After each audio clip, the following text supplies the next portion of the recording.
So let me hit you with this. You're looking at a business for sale, and the seller says, "Don't worry, I'll finance part of it." And your brain goes, "Whoa, whoa, wait a second.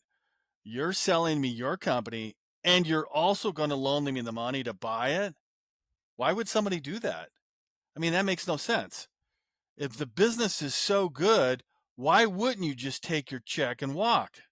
I mean, it feels backwards, right? Like selling your house and then also giving the buyer the mortgage? Who does that?" And now let me layer on the myth that's out there. If you spend 5 minutes on YouTube, you'll see some business buying gurus saying, "Hey, you can buy a business with no money down. Just get the seller to finance 100% of the deal." Now that sounds sexy and a get rich quick scheme, doesn't it? Makes for a great thumbnail. But let me give you the truth. It almost never works like that. Sellers don't just hand the keys to strangers with no assets, no collateral, and no track record. Why would they? I mean, would you if you built a business over 20 years? It's a $5 million business and you hand it over a guy, 25-year-old guy? That's not going to happen.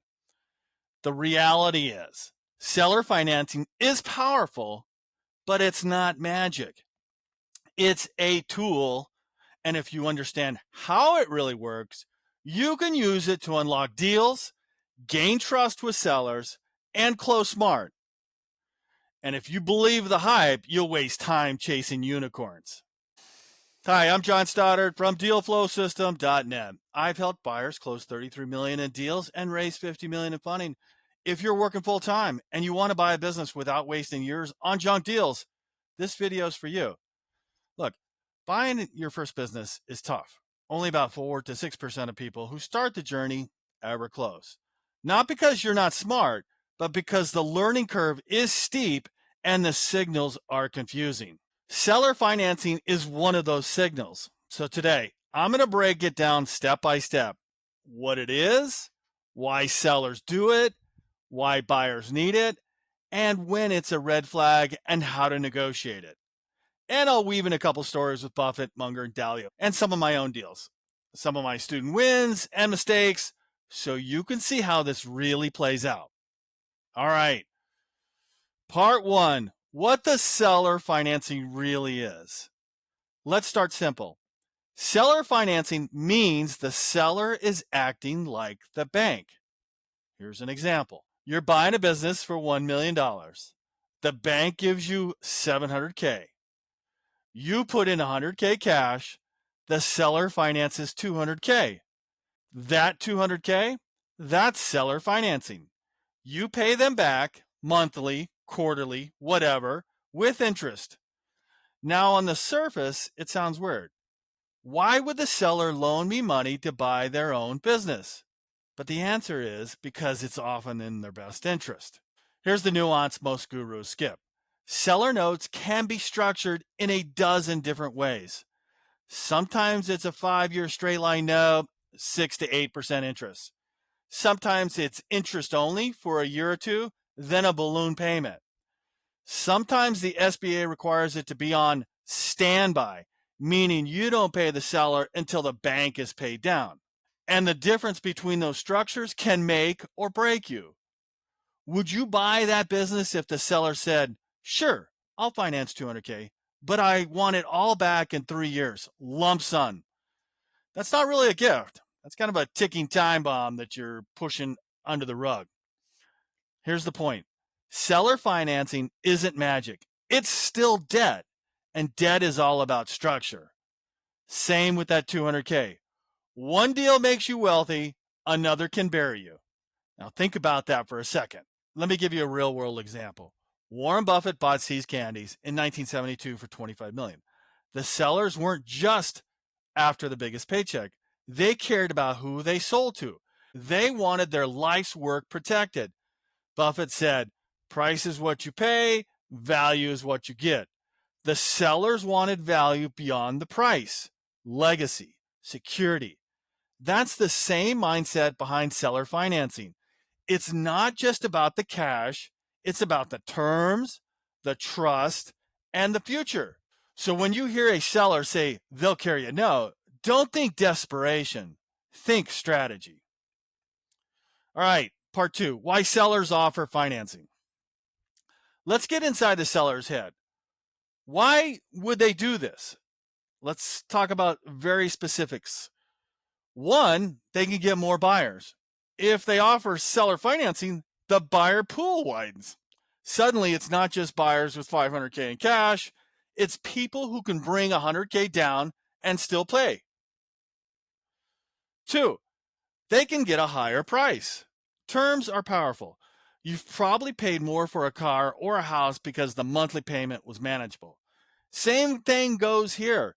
Sellers can squeeze a higher price if they can make the deal easier. 3, taxes. This one's huge. Like a lump sum equals one giant tax bill at the end of the year. Spread the payments out, it's a softer hit year after year. That alone makes seller financing attractive. And 4, steady income. Think about that. Where else are they going to park their money? Treasury bonds at 3%, a volatile stock market, or a seller note at 7 to 8% on a business they already know. That's kind of an easy decision, don't you think? All right, number 5, legacy and control. Some sellers don't want to see their business wrecked. Their name's on the trucks and the building. Their employees are like family. A seller note keeps them tied to the outcome, at least for a while, like 3 to 5 years.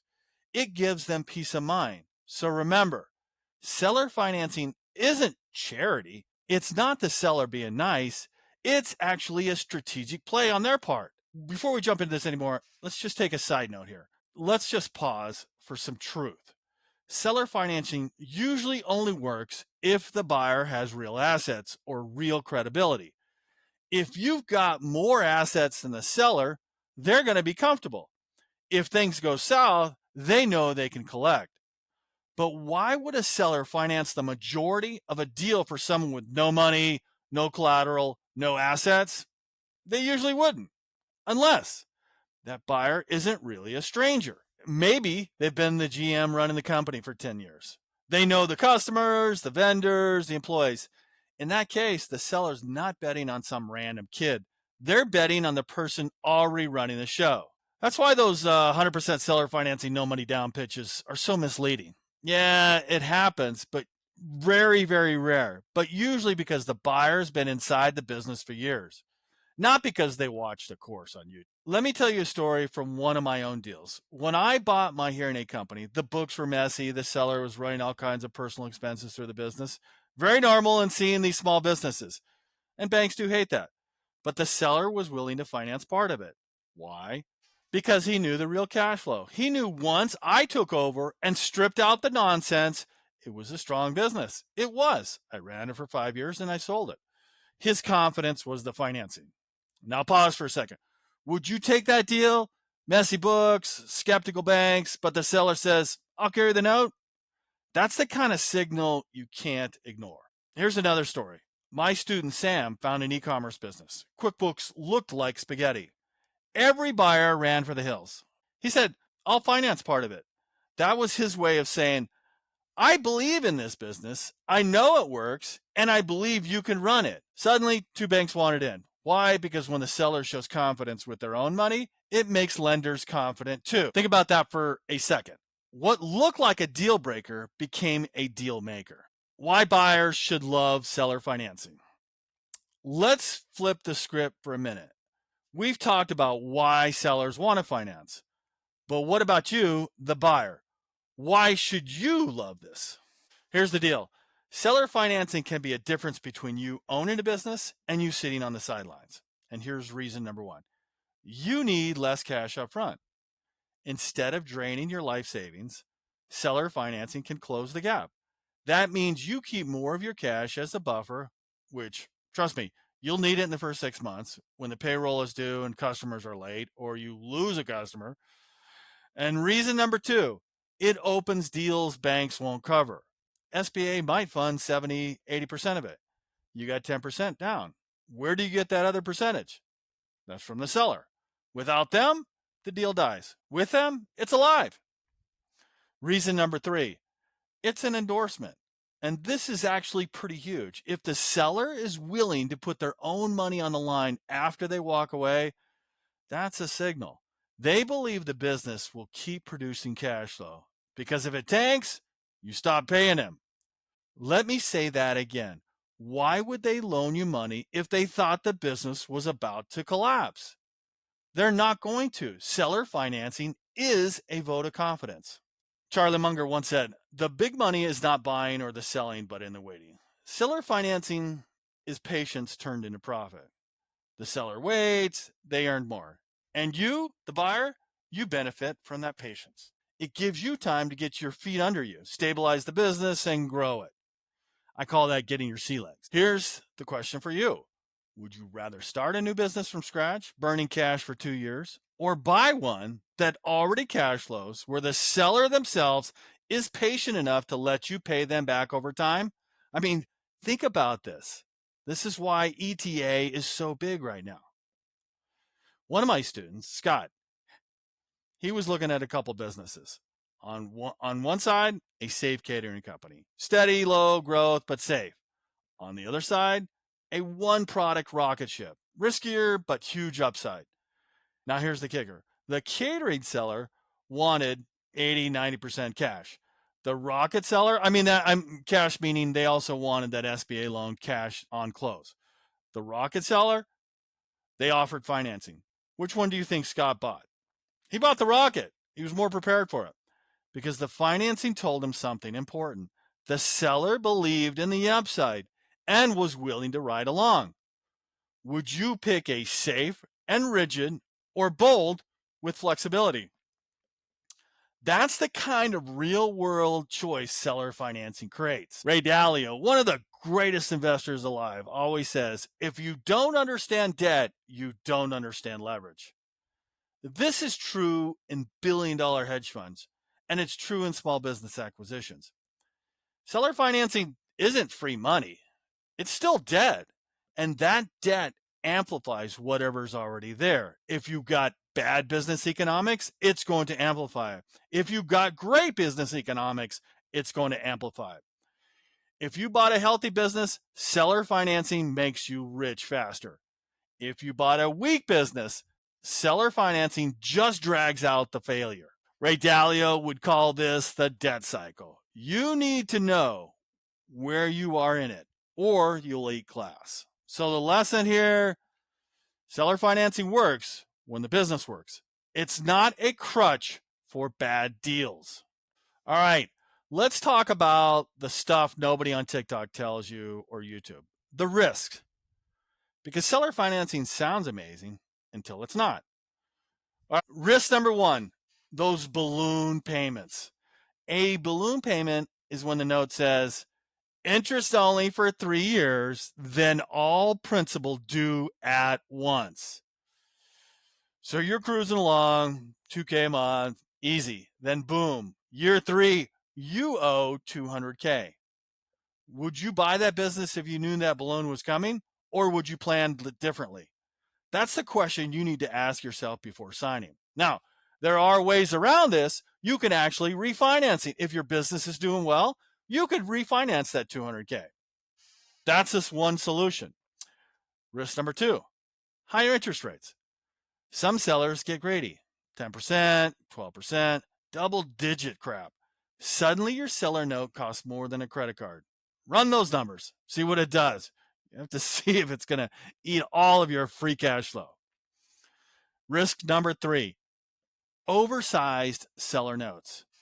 If the seller offers to finance 80% of the deal and you're not an insider like the GM with 10 years experience, that's actually a red flag.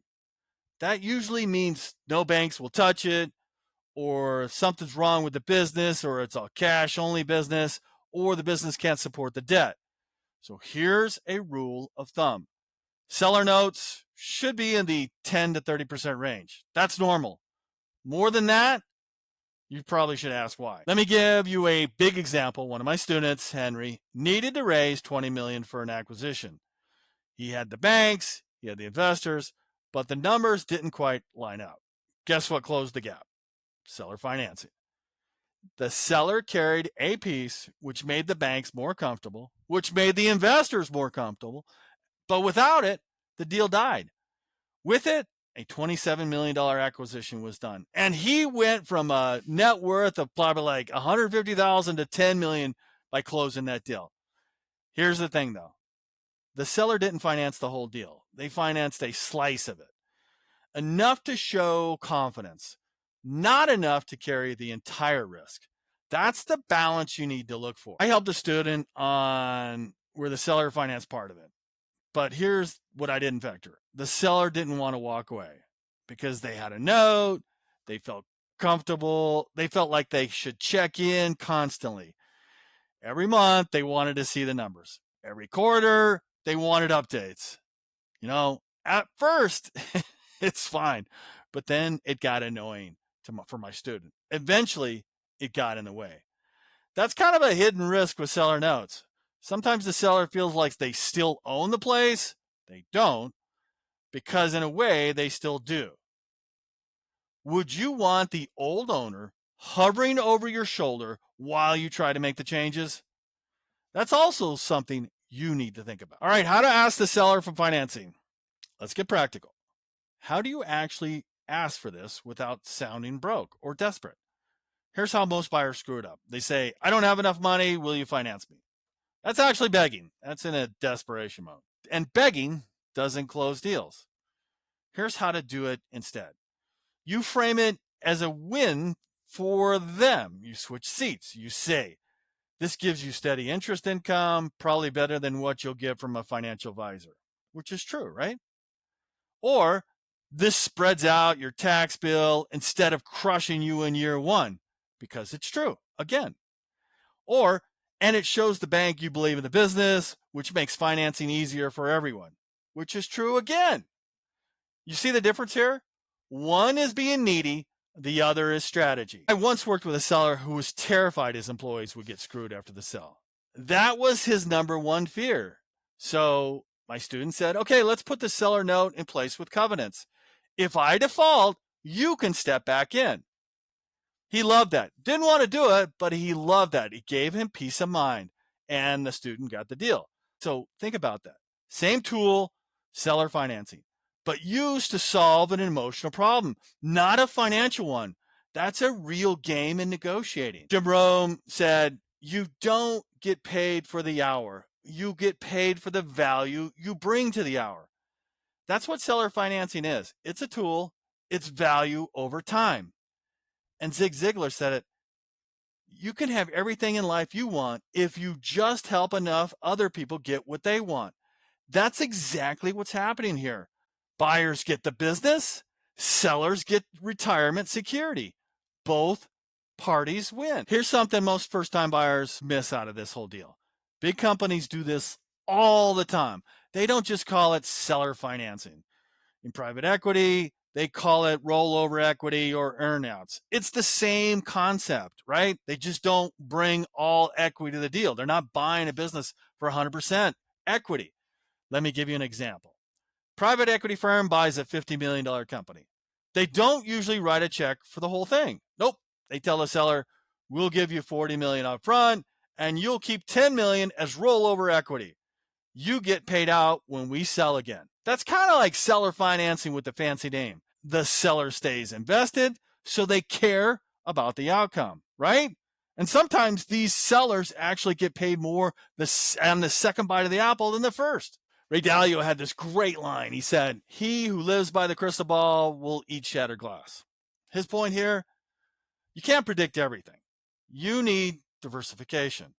Seller financing is actually diversification in disguise. It spreads the risk between the bank, the buyer, and the seller. It's not all on one party. And that's why banks like it. If the seller's in the deal, they know the seller won't disappear to the beach with all the money and no accountability. Think about that for a second. If billion-dollar firms insist on it, why wouldn't you? All right, I want to ask you a question here. Would you feel more confident buying a business if you knew the seller had financing stake in your success? Would you feel more confident lending money to a buyer if the seller themselves was financing part of it? Yeah. That's why seller financing works.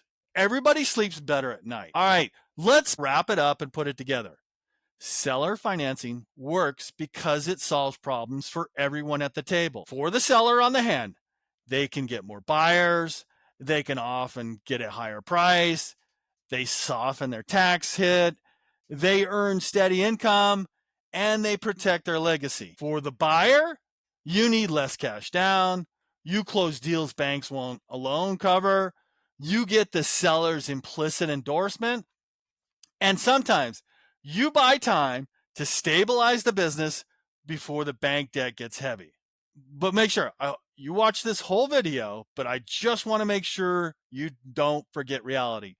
Sellers rarely finance 100% unless you're already an insider, like the GM who's been running it for 10 years. Oversized seller notes can be huge red flags. And structure matters more than size. A 20% note structured right can be a win. A 50% note structured wrong can be a disaster. All right, so let me say this again. Seller financing isn't a cheat code. It's not magic. It's not no money down, free business. It's a tool.